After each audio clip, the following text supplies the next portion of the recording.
Es la mejor elección que podemos hacer, mis queridos hermanos, que es instruirnos en la preciosa palabra del Señor, que trae realmente aliento a nuestra alma, que nos fortalece y realmente nos lleva a ser como el Señor Jesucristo quiere.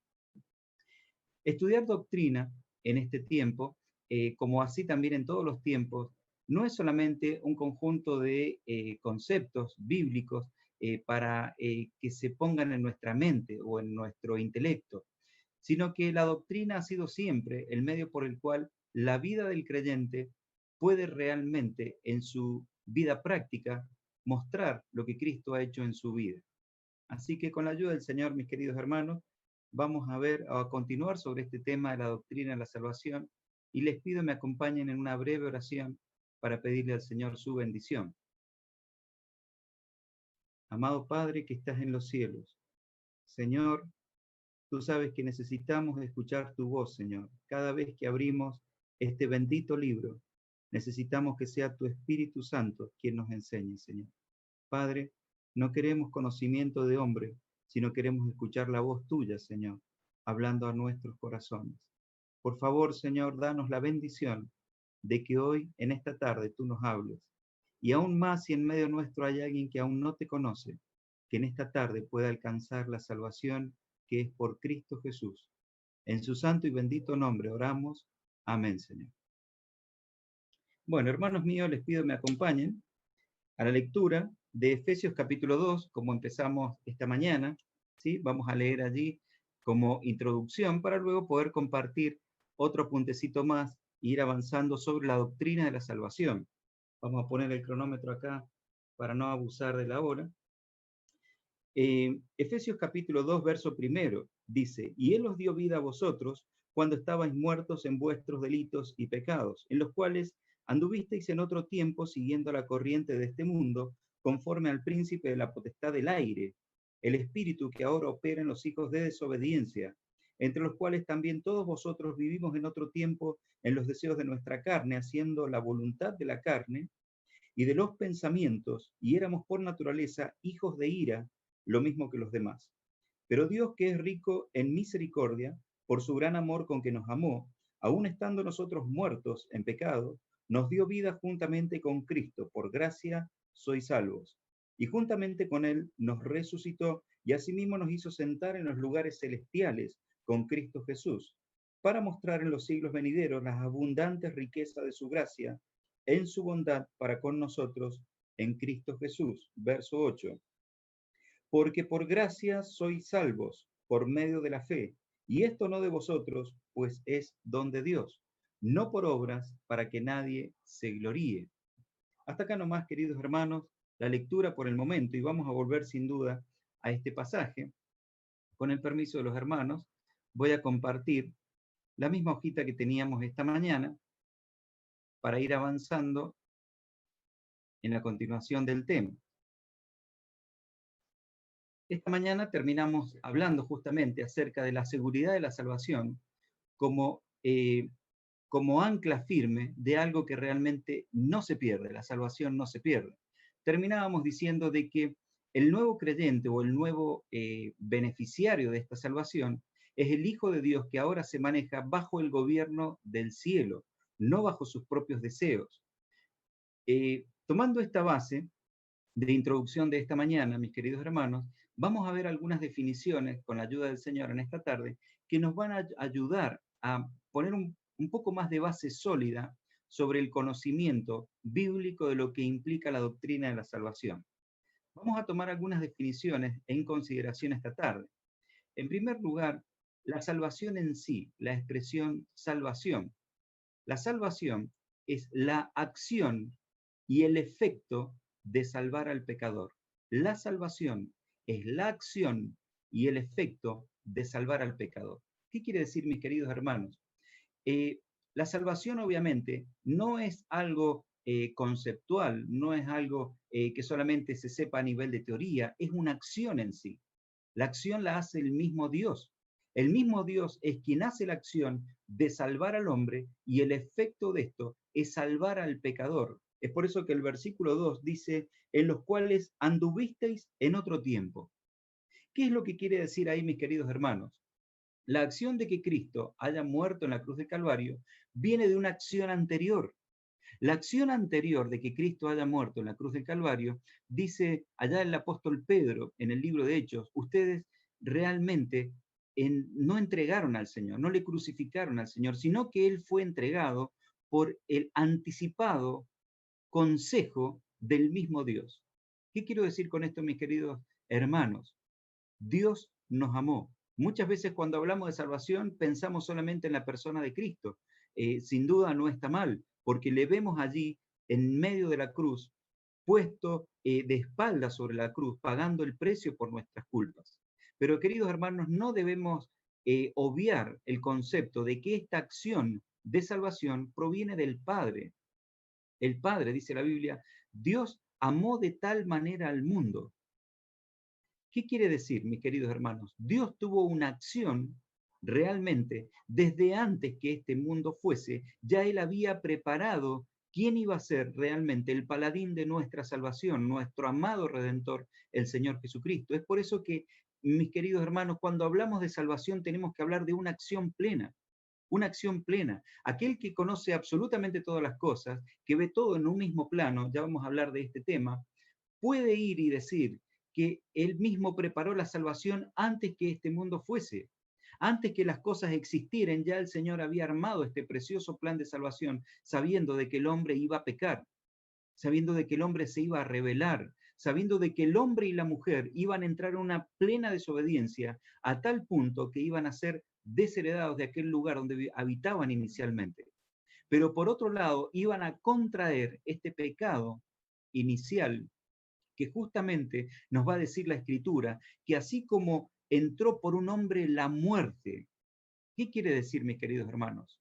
Cada uno de nosotros estábamos perdidos porque a través de ese hombre que fue justamente Adán, desde este primer hombre, la muerte fue trasladada a todos los hombres, el pecado fue trasladado a todos los hombres, pero ya había una acción ahí salvadora.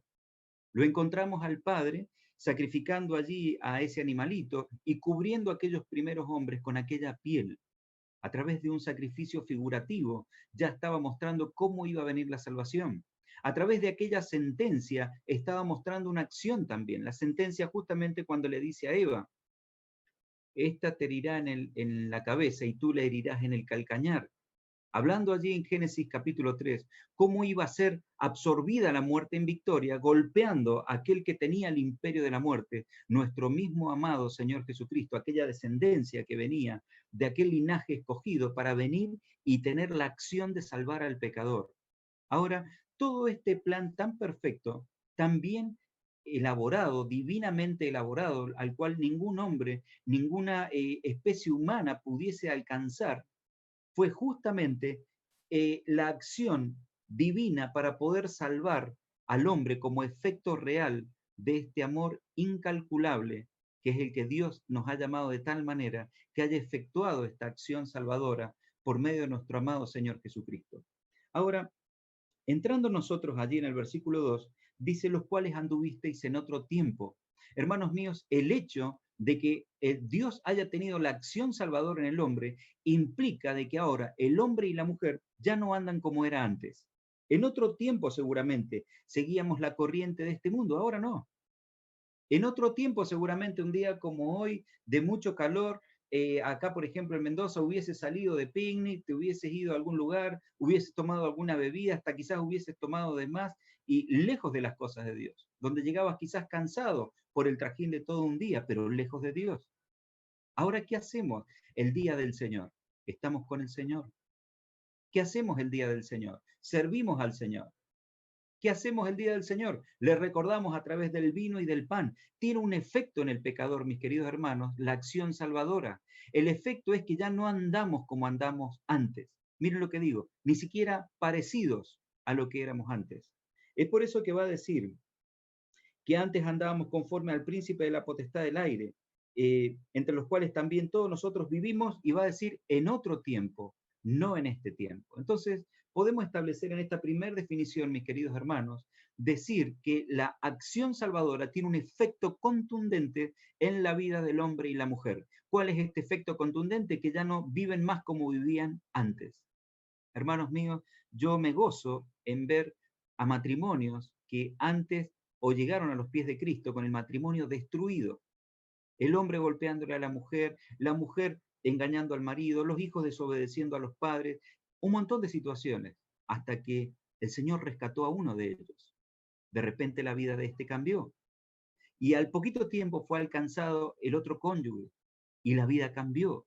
Los hijos, al mirar el efecto salvador en la vida de sus padres, también desearon buscar al Señor. Hermanos, así opera la salvación como una acción generando un efecto en la vida del hombre y de la mujer. Ahora, la segunda definición que vamos a ver en esta tarde con respecto a la doctrina de la salvación es el verbo salvar.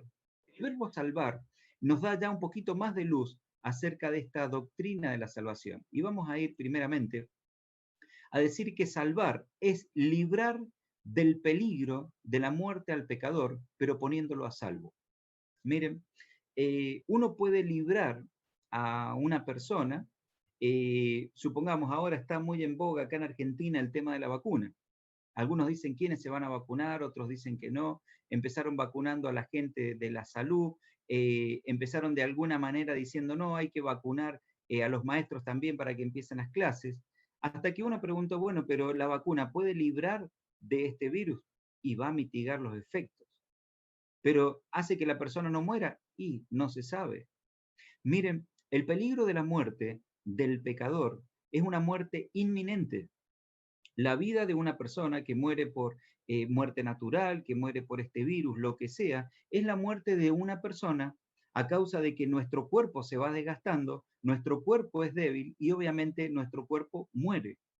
Pero la peor de las muertes, mis queridos hermanos, no es la muerte física. Hoy por hoy el mundo está aterrado, dice que llevamos más de 2 millones de muertos en todo el mundo desde hace un año, que cuando comenzó la pandemia. Yo les digo una cosa, ese número es insignificante, porque hay mucho más de 2 millones por día que mueren sin Cristo y van a parar directamente al mismo infierno, mis queridos hermanos. Y no solamente en el año 2020 y parte del 21, sino todo este momento, desde la época de la gracia, desde aquel momento en el monte de Calvario, cuando Cristo fue crucificado entre el cielo y la tierra, muchos creyeron, pero muchos dudaron y muchos le negaron. Y fueron pasando los años y hubo mucha gente que creyó en él, pero mucha gente que le rechazó. Aún en estos días, quizás hay familiares nuestros que aún conociendo de que Cristo haya muerto por nosotros en la cruz de Calvario, sin embargo, le rechazan. Abiertamente pueden decir que no creen en aquel que murió en la cruz del Calvario. Es por eso que la acción de salvar es librar del peligro de muerte al pecador poniéndolo a salvo. ¿Qué quiere decir esto, mis queridos hermanos? Nos pone a salvo de una muerte eterna. Una vez decía un predicador en una conferencia acá en Argentina, decía, si una persona por lo menos pudiese estar 3 segundos en el infierno, sin duda, cuando le hablen de la cruz de Cristo y que es librado de esa situación, se abrazaría a la cruz de nuestro amado Señor y le rogaría a viva voz que le perdone de sus pecados para no ir a ese lugar. Hermanos, el verbo nos indica que el Señor libra de ese peligro de muerte al hombre y a la mujer y lo pone a salvo. Hermanos, miren, ¿por qué está el pan y el vino? ¿Por qué el Señor nos dejó el pan y el vino? Para hacer memoria.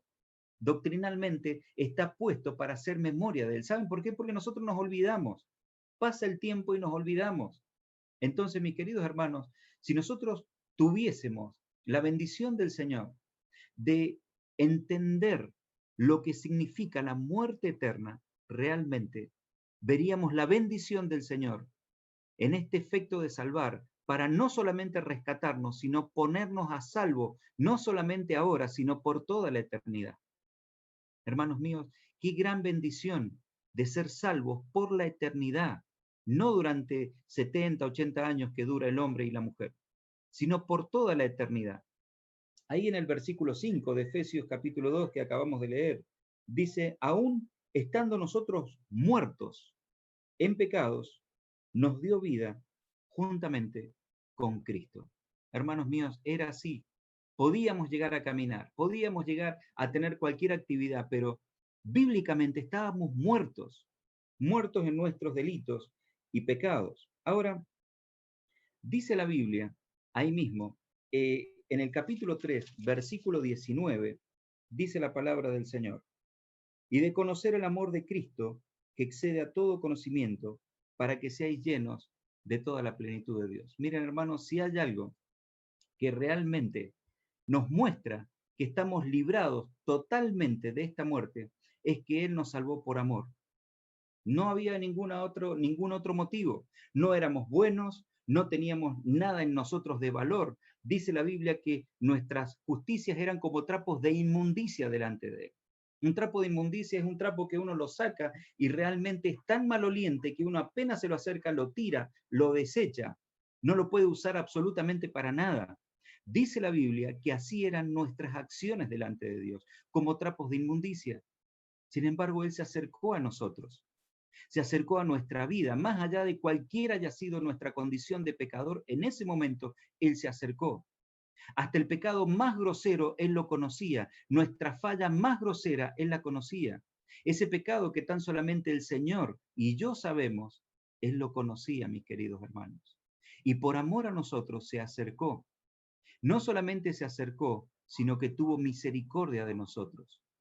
Y habiendo usado de misericordia, tuvo gracia para con nosotros. Eso implica el verbo salvar. ¿Qué significa justamente que el Señor haya tenido misericordia de nosotros? Allí en Mateo capítulo 12, versículo 7, el Señor se va a referir acerca de esta misericordia y va a decir el Señor en el verso 7, dice, si supieseis qué significa misericordia quiero y no sacrificio, no contenderíais o no condenaríais a los inocentes. Hermanos, miren, no podíamos hacer nada para el Señor, ni siquiera un sacrificio, ni siquiera plata, sino solamente por misericordia, el Señor no condenó a los culpables, no a los inocentes. Por otro lado, va a decir la palabra del Señor en Romanos capítulo 5, versículo 20, dice el mismo Señor en su palabra, pero la ley se introdujo para que el pecado abundase, mas cuando abundó el pecado, sobreabundó la gracia. Hermanos, ¿qué es que sobreabundó la gracia? La gracia, a medida que nosotros fuimos pecando, la gracia es ese favor de Dios que perdona al hombre y a la mujer y realmente hace que él mismo se quiera olvidar de este pecado que nosotros hemos cometido, de este pecado que muchas veces es tan vergonzoso que ni siquiera hemos podido hablar ni comentar de él. Sin embargo, el Señor mismo tuvo gracia perdonadora para con nosotros. Hermanos, ese es el efecto de salvar. Nos libró del peligro de la muerte a través de su amor, a través de la misericordia y usando de una gracia sublime, como dice el himno. Sublime gracia del Señor, que a este infeliz salvó. Hermanos míos, qué gracia la de nuestro amado Señor Jesucristo. Y va a decir allá, se los leo fielmente, en el libro de Miqueas, capítulo 7, verso 18, dice la palabra del Señor. ¿Qué Dios como tú, que perdona la maldad y olvida el pecado del remanente de su heredad? No retuvo para siempre su enojo, porque se deleita en misericordia. Hermanos, ¿qué Dios como el Dios que hemos confiado? ¿Qué Dios como este Dios que preparó esta salvación tan grande, que dice que no retuvo para siempre el enojo de nuestros pecados, porque se deleita en misericordia? Él vio nuestra miseria. Él vio que ya no podíamos más. Él vio que nuestra vida iba directamente a un tacho, como se sabe decir. Nuestro matrimonio, nuestros hijos, nuestros planes, todo a causa de nuestro pecado, iba a una pérdida total, mis queridos hermanos. Es por eso que cuando hablamos de la doctrina de la salvación, tenemos que hablar de lo infelices que éramos antes, pero de lo dichoso que somos ahora, de la gracia que hemos alcanzado, de las bendiciones que tenemos por estar en Cristo Jesús, de la dicha de haber sido salvados por su grande amor por su gracia y por su misericordia. Hermanos, miren, si nosotros no estamos felices con esto, no podemos estar felices con nada, siendo que el mismo Dios realmente puso esto en nuestro corazón. Por eso es que tenemos un cántico nuevo. Por eso es que tiene que haber gozo en la vida del creyente, aún atravesando el mar de lágrimas, aún atravesando las pruebas. Si Cristo nos perdonó, si Cristo nos salvó, si Él tuvo misericordia de cada uno de nosotros. Avanzando ya un poquito más, vamos a ir a otra definición, entrando ya en algunos temitas un poquito más difíciles, dado que algunos de ellos vienen de su origen en el hebreo. Hay una palabra allí justamente que es la palabra redimir. La palabra redimir, o goel, como se le decían ahí en hebreo, justamente está íntimamente relacionado con la doctrina de la salvación. ¿Por qué digo esto? Porque esto viene desde la antigüedad y todo esto que venía desde la antigüedad termina siendo una sombra perfecta de aquellas cosas que realmente iban a suceder. Es como la sombra de aquel árbol que nosotros lo podemos ver allá a lo lejos y vemos una sombra refrescante, una sombra que trae alivio, pero en un momento llegamos hasta ese árbol y podemos tocar y palpar ese árbol. Y vemos que ese árbol realmente nos cubre y nos hace estar debajo de sus sombras. Hermanos, así fueron todas aquellas cosas en la antigüedad, hasta que llegamos a aquel verbo y lo podemos palpar. Al mismo Señor Jesucristo, aquellas cosas que se dijeron de Él en el libro de Hebreos, llegamos y dicen, todo esto se cumplió. Todas aquellas eran sombra de lo que iba a venir.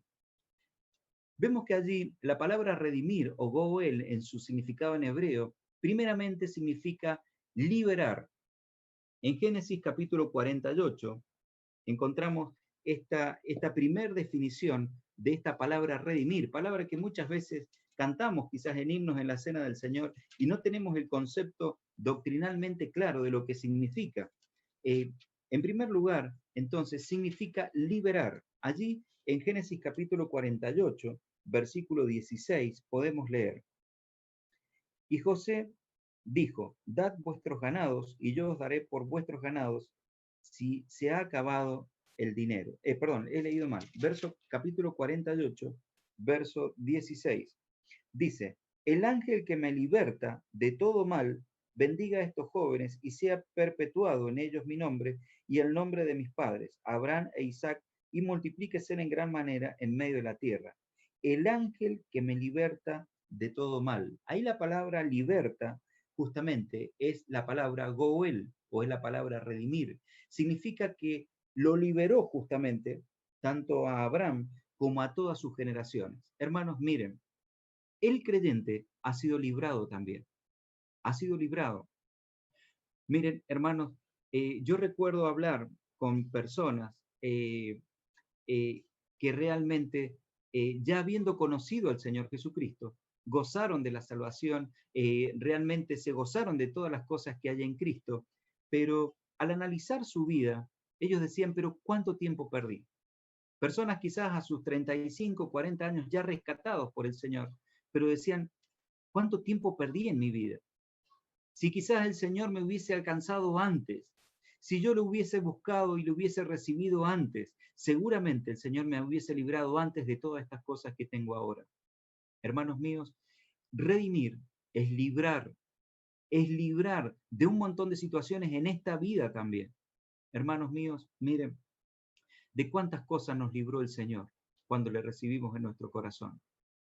De cuántas cosas en el que podríamos haber estado nosotros esclavizados, incluso haber sido dañados físicamente, o quizás con una relación que no hubiese sido la correcta, el Señor nos libró por haberle conocido antes. Es por eso que la palabra redimir en su primera acepción es librar. La segunda acepción de la palabra redimir es cancelar una deuda. Vamos a ir a Levíticos, capítulo 25, verso 25. Y es la segunda acepción de la palabra redimir. Levíticos 25, verso 25, dice la palabra del Señor. Dice, cuanto tu hermano empobreciere y vendiere algo de su posesión, entonces su pariente más próximo vendrá y rescatará lo que su hermano no hubiere vendido. Vamos a ir al verso 48. El verso 48 Dice así, dice, después que se hubiere vendido, podrá ser rescatado de uno de sus hermanos, lo rescatará. ¿Qué quería decir? No vamos a leer la historia completa, pero ¿qué querían decir estos versículos? Una persona, por sus propios actos, entraba en una situación de deuda. Cuando entraba en esa situación de deuda, tenía que empezar a vender lo que tenía, sus propiedades, sus pertenencias, para cubrir la deuda. En el caso que se quedara sin pertenencias y por lo tanto no alcanzaran a cubrir la deuda, ¿saben qué pasaba? La deuda pasaba hacia él mismo en su propia persona. Él mismo se tenía que vender para de alguna manera cancelar su deuda. Al venderse, obviamente, pasaba a ser esclavo. Hermanos, justamente allí, redimir, era cuando alguien venía y cancelaba la deuda. Decía, mira, Adrián ha entrado en esta deuda tan grande, él no la puede cancelar. Ya vendió parte de sus bienes, entonces venía esta persona y pagaba el precio, cancelaba esa deuda. ¿Por qué? Porque sabía que el deudor no tenía forma de cancelarla. Entonces él venía y cancelaba. Aún habían situaciones cuando ya estaban a punto de ser esclavos y él venía y decía, no, yo pago la deuda, no va a ser esclavo. Entonces habían otras acepciones allí, que no vamos a entrar ahora, pero sí podemos decir que redimir, mis queridos hermanos, cada vez que leamos o se nos venga o usemos en nuestra oración la palabra redimir, pensemos que justamente hemos sido librados y la deuda de nuestras culpas, la paga de nuestro pecado, fue cancelada en su totalidad, sin dejar absolutamente nada, por nuestro amado Señor Jesucristo. Pero por otro lado, hablamos recién de la vida misma. La vida misma podía llegar a necesitar ser redimida y encontramos allí la historia de Ruth. Ruth en el capítulo 4 de Ruth, en el verso 5 al 8, vemos que justamente estaba Ruth y su nuera y había alguien que realmente, que era vos, que podía ir y pagar el precio por redimir a esta pariente. Y nos encontramos allí con una situación muy particular. Resulta que había una persona que tenía que ir a redimir a Ruth. No era vos, era otro pariente más cercano que él. Y sin embargo, el pariente más cercano no quiere comprometerse.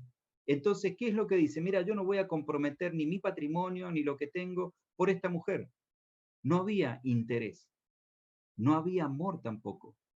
No había, por más que la ley lo avalara a él, no había la intención.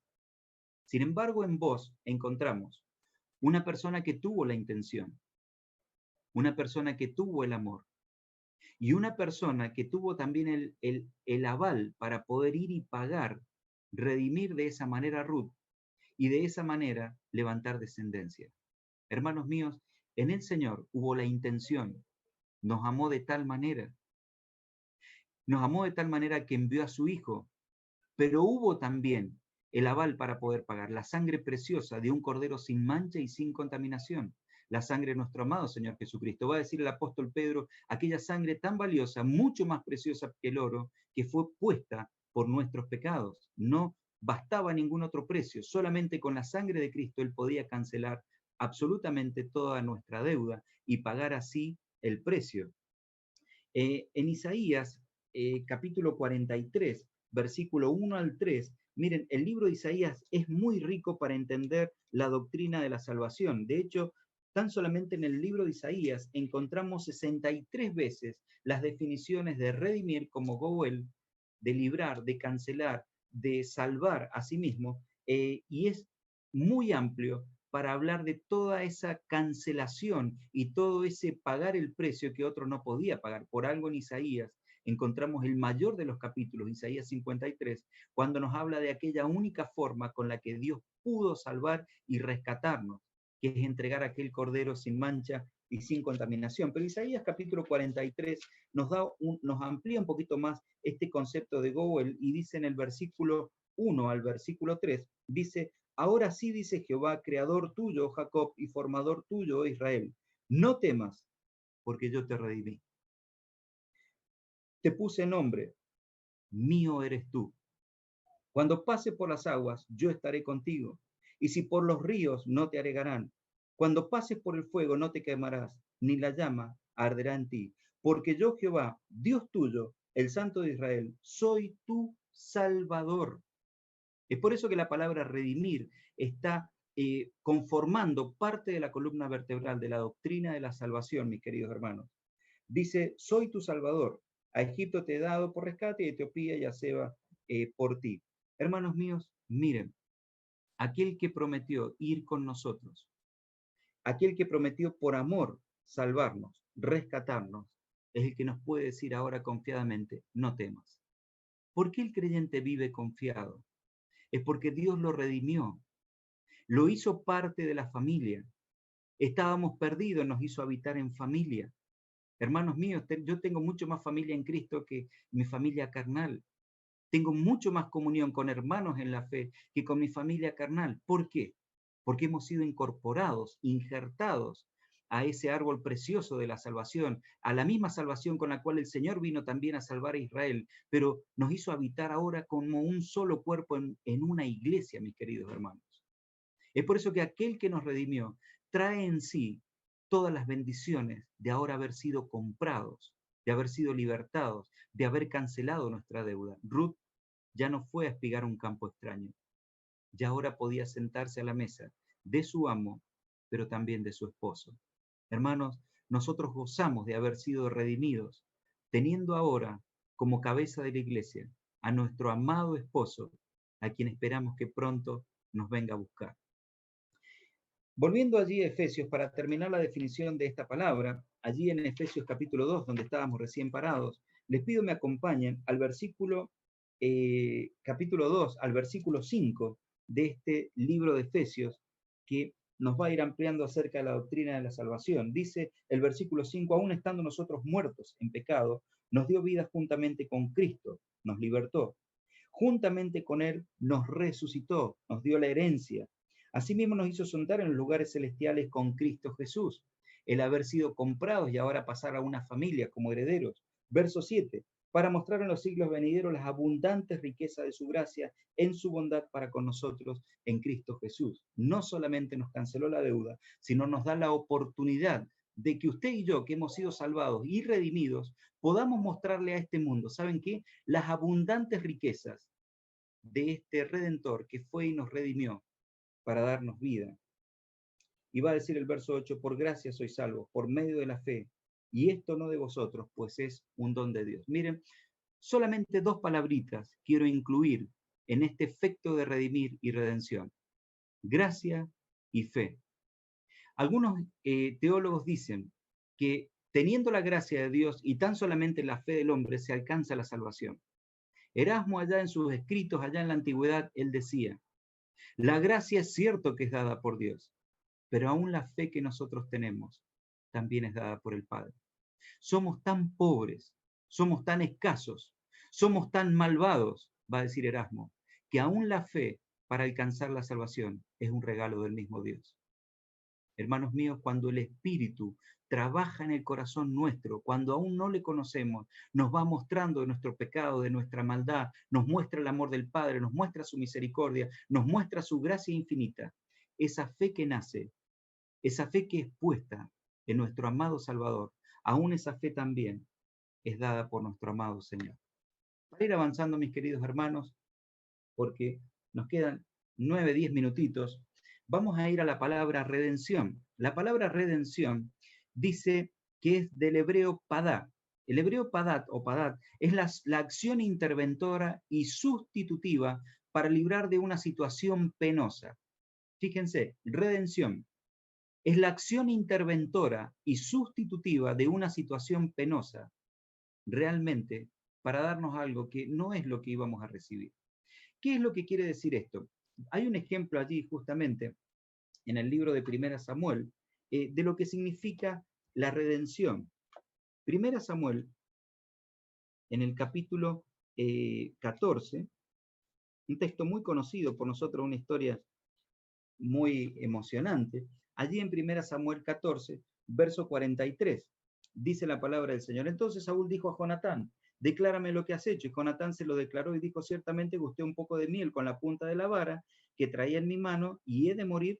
Recordamos ahí la historia. El pueblo se había juramentado de que no iban a probar ningún alimento hasta que tomasen prisionero a David y lo matasen. Ahora, ¿qué es lo que pasa con este joven Jonatán? En un momento tiene hambre, él no había escuchado cuál había sido la propuesta, y con su lanza toma un panal de miel saca un poquito de miel, se la acerca a su boca y gusta de la miel. En ese momento, en su parte física, se denota que él había gustado de la miel. Ahora, ¿qué es lo que pasa con el pueblo? Verso 45. Entonces el pueblo dijo a Saúl, Saúl lo iba a matar a Jonatán. Entonces el pueblo dijo a Saúl, ¿ha de morir Jonatán, el que, que ha hecho esta grande salvación en Israel? No será así. Vive Jehová, que no ha de caer un cabello de su cabeza en tierra, pues ha actuado hoy con Dios. Así el pueblo libró de morir a Jonatán. Esa acción de librar de morir, de librar de una situación penosa, es el efecto de redención. Es esta palabra, padá, que acabamos de expresar. Ahí había una persona que iba a recibir un castigo, era Jonatán. Había un ejecutor, que era Saúl, que le iba a dar muerte a Jonatán. Pero hubo un pueblo que intervino y en forma sustitutiva dijo, no lo maten. ¿Saben en qué se exponía el pueblo? A que matasen Saúl tenía patria potestad. ¿Qué queremos decir con esto? Digamos, militarmente hablando. Saúl podía decir a todo el pueblo, mátenlo. Y podía él limpiar absolutamente a todo el pueblo. Sin embargo, allí el pueblo interviene y piden que Jonatán sea librado de la muerte. Hermanos míos, así pasó con nosotros. El Señor Jesucristo intervino en nuestra vida. Un 10 de marzo del año 1985, el Señor intervino allí en mi vida. Intervino entre Dios Padre y mi vida, sabiendo que era un pecador, sabiendo que merecía la muerte eterna de mis pecados. Y Él intervino. Con su sangre preciosa se puso en medio y dijo, yo pagué el precio, Él no va a morir hoy día. Ese día yo pude creer en Él. Me aferré de mis pecados, diciendo, acá están, Señor, lo suelto todo allí a los pies de la cruz. Y ya no me aferré a los pecados, sino me aferré a los pies de la cruz, a lo que Cristo había hecho por mí. En ese momento se produce el padá, o es la acción interventora del Padre, en forma sustitutiva. Hermano, mire, el día en que usted le recibió al Señor Jesucristo, se produce esta acción de redención. Dios sustituye la culpa suya, cargándola sobre las espaldas del Señor Jesucristo. Hermano mío, mire, acuérdese del pecado más grosero de su vida, hermano y hermana. Ese pecado más grosero fue cargado en la cruz del Calvario, acusándole al Señor Jesucristo como que Él mismo lo hubiese hecho, en vez de nosotros. De esa forma, Él cargó el castigo de nuestra paz y nosotros fuimos librados de una situación penosa. La situación penosa es que hoy estaríamos muertos en nuestros delitos y pecados. Entramos ya en las últimas definiciones, mis queridos hermanos, en estos 7 minutitos que nos quedan. Y es una de las palabras expiar. La palabra expiar significa cancelar la culpa mediante un sacrificio. Acá ya hay palabras que ya nos están más relacionadas con la cruz. Es cancelar la culpa mediante un sacrificio. Eso significa la palabra expiar. ¿Qué quiere decir? Hay una culpa que es inminente. La culpa se tiene que ejecutar. Sin embargo, pasa algo por el cual esta culpa es desechada de alguna manera y por lo tanto se cancela mediante algo. Nosotros encontramos allí en Isaías capítulo 27, versículo 9, una situación, se los comento por si después ustedes lo quieren buscar. Allí el pueblo había cometido idolatría, había levantado diversas piedras en distintos lugares altos para hacer sacrificios. Entonces, allí se produce la expiación, de hecho aparece la palabra expiación como cancelar la culpa. La culpa es que se habían puesto todas estas piedras para hacer estos sacrificios. Y el Señor le va a decir allí al profeta, rompan las piedras. Si ustedes rompen las piedras y derriban los lugares, la culpa va a ser cancelada. El efecto era desmenuzar, romper las piedras. Por otro lado, allí encontramos en el libro de Números, allí encontramos a uno de los sacerdotes ejecutando una sentencia, allí en Números capítulo 25, versículo 13, una acción bastante vergonzosa del pueblo de Israel, porque justamente ellos habían empezado a adorar a otros dioses. Y en el capítulo 25, verso 13, dice, y tendrá él y su descendencia después de él el pacto del sacerdocio perpetuo, por cuanto tuvo celo por su Dios e hizo expiación por los hijos de Israel. ¿Saben qué expiación hizo este sacerdote acá? Había una pareja un hombre y una mujer. Y justamente ellos mismos habían hecho un acto de orgía en adoración a un Dios. Adoración a un Dios.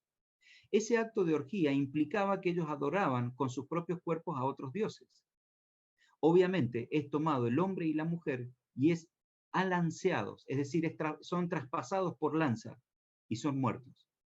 En este momento, el sacrificio de estos dos pecadores hizo que la ira de Dios saliera del pueblo y que fuera cancelada la culpa. Hermanos, ¿cuántos hoy día, usando incluso de sus propios cuerpos, pecan en la misma casa del Señor?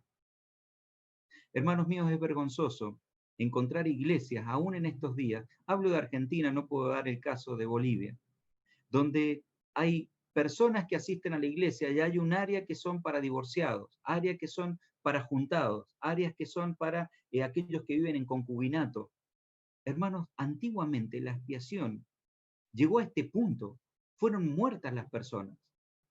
Hermanos míos, ahora no se matan las personas, pero aún el pecado de orgía y de fornicación, donde este mundo cada vez parece algo más normal, algo absolutamente normal, que hasta acá en Argentina se ha aprobado la ley del aborto, entonces las chicas van a poder pecar deliberadamente, total, pueden ir con un turno al hospital y hacer matar un niño.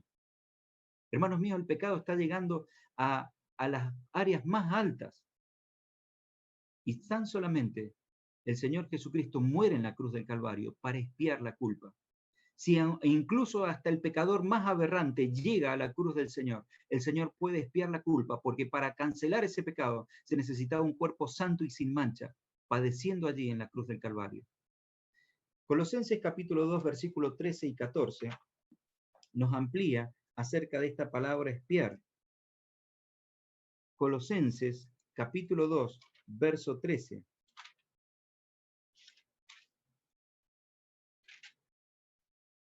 Dice, ya vosotros, estando muertos en pecado, dice, en la incircuncisión de vuestra carne, os dio vida juntamente con él, perdonándonos todos los pecados, anulando el acta de los decretos que había contra nosotros, que nos era contraria, quitándola de en medio y clavándola en la cruz. Hermanos míos, si hubo un efecto de expiación, fue allí en la cruz del Calvario.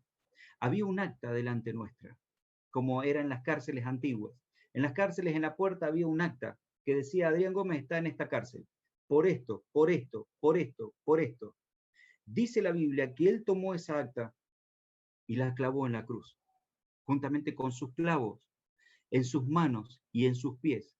Fueron clavadas nuestras culpas, mis queridos hermanos, de aquella acta que nos era contraria, de aquella acta que decía todo lo malo que habíamos hecho, fue clavado allí en la cruz del Calvario. Eso significa expiar.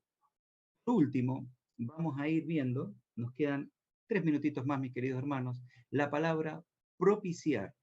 La palabra propiciar significa aplacar. Vieron que cuando hay un incendio, uno viene con los bomberos y con grandes mangueras echan agua y ¿qué es lo que hacen? Aplacan el incendio. La palabra propiciar tiene ese efecto, el efecto de aplacar. ¿Aplacar qué, mis queridos hermanos? Aplacar la ira de Dios. Encontramos allí en Segunda Crónicas, capítulo 30, versículo 18, justamente la acción de unos sacerdotes que habían venido y se habían presentado ante la fiesta de la Pascua sin limpiarse, sin pedir perdón por sus culpas. ¿Y qué tiene que hacer Ezequiel? Tiene que ir y orar por ellos para aplacar la ira de Dios, porque saben que iban a caer muertos, así como cayeron los hijos de Aarón. Ahora, justamente propiciar, mis queridos hermanos, el Señor fue propicio a nosotros, porque había una ira que necesitaba ser aplacada. Justamente, allí en el libro de Éxodo, vamos a ir a Levíticos, primeramente, porque ya no nos queda mucho tiempo, para ver una sombra de este árbol perfecto que fue nuestro amado Señor Jesucristo, que nos habla acerca de qué significa propiciar o hilasterión, como dice, digamos, el significado de esta palabra, que es expiación por aplacamiento. Levíticos capítulo 4, verso 14, me gustaría que me acompañen con la lectura. Dice el verso 14 del capítulo 4 de Levíticos. Luego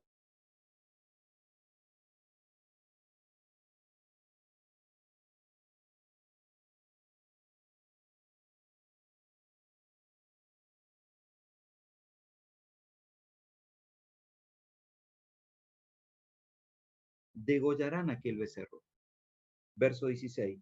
Y el sacerdote ungido meterá de la sangre del becerro en el tabernáculo de reunión, y mojará el sacerdote su dedo en la misma sangre, y rociará 7 veces delante de Jehová hacia el velo, y de aquella sangre pondrá sobre los cuernos del altar que está delante de Jehová en el tabernáculo de reunión, y derramará el resto de la sangre al pie del altar del holocausto, que está a la puerta del tabernáculo de reunión. Y le quitará toda la grosura, y la hará arder sobre el altar, y hará de aquel becerro, como hizo con el becerro de la expiación, lo mismo hará de él, así hará el sacerdote, expiación por ellos, y obtendrán perdón. Verso 21. Y sacará el becerro fuera del campamento, y lo quemará, como quemó el primer becerro, expiación es por la congregación. Pensemos en este cuadro, mis queridos hermanos. El becerro allí elegido entre varios, sin defecto, sin mancha. Ya el sacerdote había ofrecido sacrificios por su propio pecado, ahora quedaba aplacar la ira de Dios acerca de los pecados del pueblo. Se tomaba este becerro, lo ponían allí, los ancianos lo ponían allí en medio y ponían sus manos sobre la cabeza. Ponían las manos en forma de traer todos esos pecados y depositarlos sobre la cabeza misma de ese becerro. Era como la acción figurativa de que todos los pecados eran puestos con sus manos sobre la cabeza de este pequeño animalito, sin defecto y sin mancha. Pero dice el versículo, dice que en presencia del Señor, quien estaba mirando este acto, se tomaba un cuchillo y se degollaba aquel becerro. Gritaba, sin duda quería moverse, sin duda pataleaba, sin duda gritaba también y se escuchaba quizás el balido de aquel becerro, pero era degollado. Su sangre vertía por todos lados. El sacerdote tomaba la sangre, parte la ponía allí en la cercanía del velo, parte en los cuernos del altar, otra parte se rociaba, otra parte caía ahí en el propiciatorio, porque de alguna manera Dios tenía que ver la sangre inocente para aplacar su ira y de esa manera perdonar aquellos pecados del pueblo. ¿Qué hacían después? Sacaban la grosura y lo ponían. Sacaban el hígado por un lado, las vísceras por otro, y iban allí al altar del sacrificio. Y cuando ya casi no quedaba nada de ese becerro, lo sacaban fuera de las puertas del lugar, fuera de las puertas del templo, y allí lo quemaban. Ya no quedaba nada. Todo lo que tenía para dar de ese becerro había sido dado. El pecado había sido aplacado, el hilasterión justamente se había ejecutado, se había aplacado la ira de Dios. El pueblo había sido perdonado, el sacerdote también. En el libro de Miqueas capítulo 6, versículo 7, el Señor va a decir, ya estoy harto de esto, no quiero más sacrificios. Miqueas va a decir, de nada me sirven los becerros engordados, de nada me sirve que vengan los sacerdotes, de nada me sirve que vengan y quieran hacer estos tipos de sacrificios. ¿Por qué? Porque ya no alcanzaba. Había un sacrificio mucho más perfecto que estaba por venir para realmente perdonarnos, mis queridos hermanos, para alcanzar la verdadera salvación. Allí en el libro de Hebreos, para terminar ahora sí, en el capítulo 13 de Hebreos y en el versículo 9 va a decir, no os dejéis llevar de doctrinas diversas y extrañas, mis queridos hermanos. La doctrina en la salvación es una de mis preferidas. Dice, porque buena cosa es afirmar el corazón con gracia, no con viandas, que nunca aprovecharon a los que se han ocupado en ellas. Verso 10. Tenemos un altar, así como lo tenían aquellos sacerdotes, del cual no tienen derecho de comer los que sirven al tabernáculo, porque los cuerpos de aquellos animales, cuya sangre, a causa del pecado, es introducida en el santuario por el sumo sacerdote, son quemados fuera del campamento, como leímos recién. Por lo cual también Jesús, para santificar al pueblo mediante su propia sangre, padeció fuera de la puerta. Hermanos, fíjense lo que dice. Por lo cual también Jesús, para santificar al pueblo mediante su propia sangre, padeció fuera de la puerta. Salgamos pues a él fuera del campamento, llevando su vituperio, porque no tenemos aquí ciudad permanente, sino que buscamos la porvenir. Hermanos míos, pensemos en nuestro amado Señor Jesucristo. Él, al igual que este Cordero, fue elegido entre miles, nos va a decir la Escritura. Pero un día, Él también fue llevado al altar de la cruz.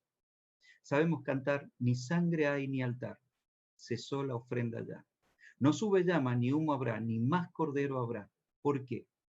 Empero aquí la sangre de Jesús, que quita la maldad del hombre y al hombre da salud. Hermanos, aquella sangre del Cordero que se rociaba por todos lados, fue aquella sangre cual un manantial, la de nuestro amado Señor Jesucristo, la que vertió en aquella cruz, por usted y por mí.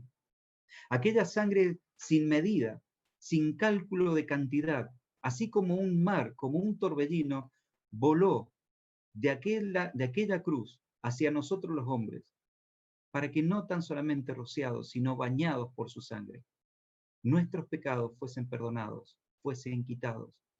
Dice el Señor de aquellos que hemos creído en Él, no me acordaré más de sus pecados. Aquel que todo lo ve dice, no me voy a acordar. Aquel que tiene la mente infinita dice, no me voy a acordar. Aquella sangre que se vertió hasta su última gota para que el Señor pueda hacer de nosotros nuevas criaturas. Acá el autor a los Hebreos va a decir justamente que el mismo Señor también salió fuera de las puertas.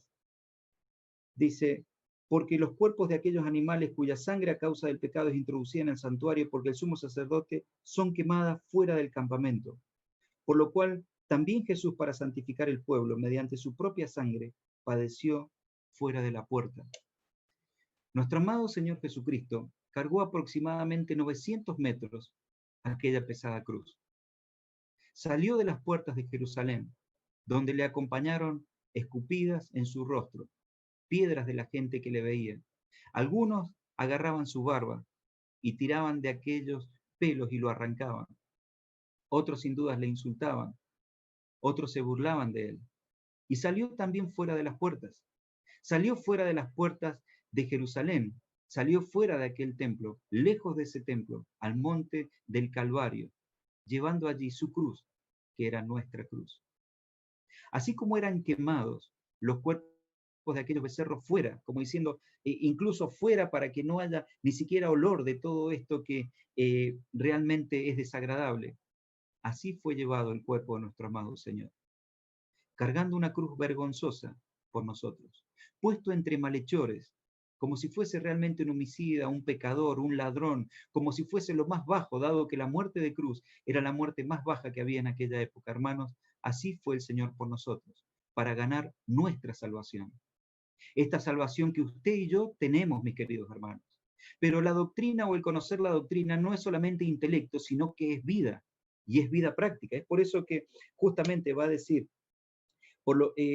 el verso 13, dice, salgamos pues a él. Y acá habla de nosotros, mis queridos hermanos. Salgamos pues a él fuera del campamento, llevando su vituperio. Hermanos, ¿qué nos interesa si el mundo nos trata mal? ¿Qué interesa si no pensamos igual que el mundo?